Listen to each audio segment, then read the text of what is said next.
We didn't. We felt no need to address it. Number one, I wasn't aware kung ano man yung usap-usapan because I don't read those things. I just stayed focused on the task at hand, and kung ano man yung usap-usapan sa labas, that has very little value to us. So hindi ko alam whatever that is, so I'm sorry I cannot respond to that. But your question, if kung nag-ayos kami, you can ask me. Wala. We had a regular team meeting yesterday, and we didn't even need to address it because that's the level of trust in our team. That's our depth.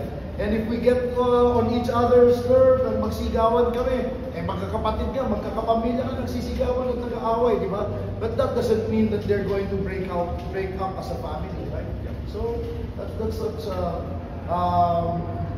such a maybe, I won't say normal, but like I said, we did not even have to talk about it or address it.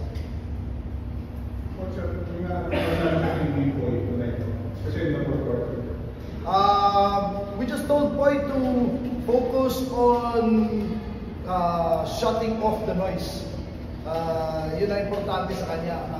And wala ka namang sasabi. I told him, of all of our players in this series, he was the one with the highest plus minus in our effort charts. Pinakamataas si Boy. So, but we need him on the floor.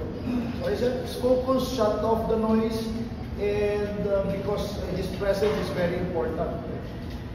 Luckily, he did just that.